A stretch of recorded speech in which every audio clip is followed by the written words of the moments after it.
Ladies and gentlemen, the 11th President of the University of Kentucky, Dr. Lee T. Todd, Jr. Thank you, thank you. It goes without saying, you probably see an extra smile on Orator McCarvey's face as his opera program once again shows you how special it is. So congratulations for your great gifts. Well, good afternoon. This is a tremendous crowd. Welcome to the University of Kentucky's undergraduate commencement ceremony, recognizing graduates from the colleges of agriculture, business, economics, education, engineering, and nursing. In addition to the persons who will be introduced later as they participate in today's commencement activities, there are several members of the Board of Trustees, including the chair of the board, Dr. Britt Brockman of Louisville, as well as deans and other academic officials on the platform. And I would ask those persons to please stand and be recognized at this time.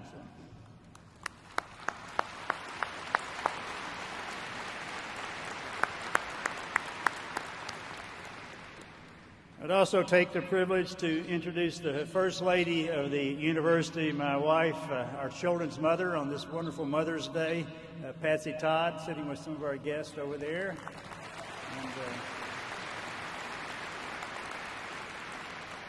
And that leads me into asking all of the mothers that are here with us today, would you all please stand and let us give you a round of applause for what you've done.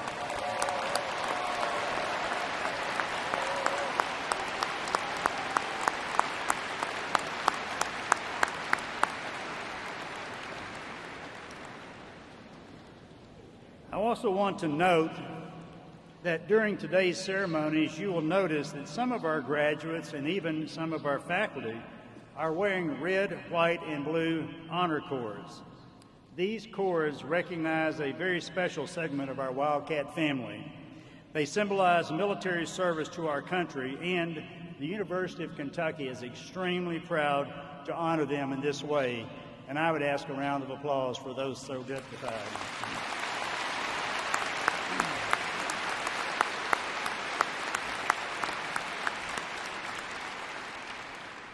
It is the privilege of the incoming president and the outgoing president to say some things at commencement. And so I will say so tonight, since this is my last time to lead this proceedings. We have one other one later this afternoon. I will keep them brief because we have had a commencement committee along with our provost and our Dean of the Graduate School, Janine Blackwell, work on redoing our commencement activity where we recognize each of these people in front of us. And so let me begin some remarks, but the highlight of the day will be when they cross this stage. Chairman Brockman, University of Kentucky Board of Trustees, members of the Platform Party, Provost Subaswamy, honored guests, faculty, staff, parents, and family, and most especially the graduating class of 2011. Thank you for being here on this very, very special occasion. For me personally, this is a bit of a bittersweet moment standing before you. I will graduate with you in a sense. Today is my last day of commencement ceremonies as your university president. And I can't tell you what a privilege it has been for Patsy and me to serve in this position for 10 years. Being two native Kentuckians, graduates of this institution, we will have memories that we will cherish for our life, and we thank you for that opportunity. I've always loved springtime in Kentucky, where we see the activities pick up as the sun comes out. The students are continuing to visit campus, looking at where they want to cast their lot with us. The others are just finishing up. And then we can finish it all with this commencement ceremony. I have the honor of standing in front of a very accomplished group of young minds. Our students are celebrating their past successes and looking forward to the bright future that is ahead of them. Today, it is your day, and let me be the first to congratulate you on your triumph. A little over 9 years ago, February, I gave my inaugural address. That day, I talked about the ambition and that it needed to be raised for our vision if we were going to achieve the mandates of House Bill 1 that was passed in 1997. that we had to choose challenge over comfort. Being the statewide land-grant institution, we could have been comfortable. We'll always get enough students. This institution has been here almost 150 years, and it will be here many more. But if we were going to do what people were asking us to do, we had to choose challenge over comfort. I also challenged this institution to find a new way to dream. If we didn't dream bigger, we would not meet the ambitious goals that have been set for us. So today, 9 years later, is a different day. It's a new day, and one in which we celebrate achievements and new beginnings. Today, we've come to find that our new way to dream has led to impressive realities. Today, we discover that our university and our extended family, the Commonwealth of Kentucky, and you as graduates, with the love and support of your family and friends, have realized that your dreams are within reach. We come to find that you can compete, and there is a world out there that is ready for you to excel and that needs for you to excel. This was not an easy road, but most things worth doing seldom come easy. They are difficult, they challenge us. And when we rise to meet that challenge, we find that our capabilities are far beyond what we could have fathomed. They exist in a place found only in our wildest imagination, where we dream big dreams, where we dare to succeed, the place we imagine ourselves if we believe that we cannot fail.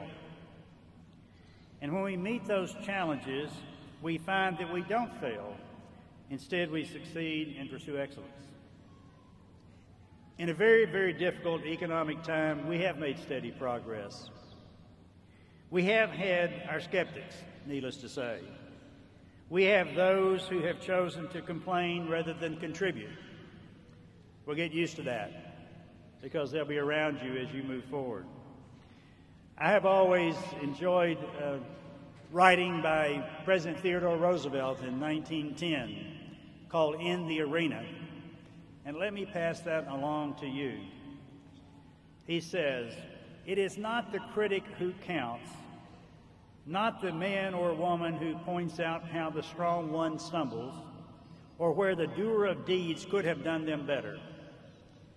The credit belongs to the one who is actually in the arena, whose face is marred by dust and sweat and blood, who strives valiantly, who errs, who comes short again and again, because there is no effect without error and shortcoming, but who does actually strive to do the deeds, who knows the great enthusiasms, the great devotions, who spends themselves in worthy causes, who at the best knows in the end the triumph of high achievement, and who at the worst, if they fail, at least fail while doing greatly, so that their place shall never be with those cold and timid souls who know neither victory nor defeat." You have faced various opportunities and challenges at UK.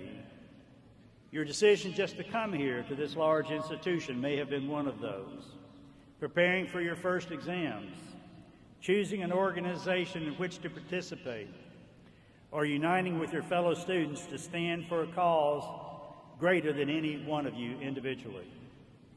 You have been tested many times, both academically and personally. Tests that have strained your mind, your integrity, your perseverance, but each of you are here today because you met those challenges and you have succeeded. What is next in your career? Could it be graduate school, a new job, a family? Perhaps you choose to serve your country. You have been given the tools to address life's challenges. In a few minutes, you will walk across this stage. Your name will be called. You'll be up on the big screen, so keep your eyes open. You'll come to the podium, and you'll receive your diploma. While this honor may be common parlance to some, it is not common to the majority of Kentuckians and a far cry from common to the vast majority of the world. You are one of less than 7% of people worldwide with this credential you're about to receive. It is a rare accomplishment, that is uniquely packaged with a rare opportunity to change the world around you. Commencement is both a celebration of the past and a recognition of a new beginning. A new beginning to impact society. The difference you make in business and hospitals, schools, churches, communities, and farms, across this nation, across the state, and across the world. A new beginning to go out into the world and show them that the University of Kentucky graduates can compete with the best minds on this planet. A new beginning to prove to people that a UK graduate can be innovative and creative, that not only can we be a part of the next great discovery, but that we as graduates of this institution can lead the next discovery. Our faculty have provided you with the tools and skills you need to compete in a global economy. But that is where their abilities cease. Only you can make the decision to put those actions into place. A century and a half ago, John Bowman imagined a new beginning for Kentucky. Mr. Bowman was a Kentuckian whose self-appointed mission was to launch a public university in Kentucky where the public could receive a quality education. He succeeded, and in its first year, 1866, the Agricultural and Mechanical College, later known as the University of Kentucky, enrolled 190 students. You are one of hundreds of thousands who have graduated since that time. You are the ones who will create and nurture the changes that will move Kentucky forward. You are the realization of that dream, the embodiment of the new beginning that John Bowman sought to create. So I want to congratulate you, as well as your family and friends that supported you along the way in reaching this milestone. I know they will continue to support you, as will your alma mater, as you embrace your new beginning. As you venture beyond the boundaries of this campus and accomplish great things, remember to face adversity, choose challenge over comfort, so that your place shall never be with those cold and timid souls who know neither victory nor defeat. Congratulations to the class of 2001.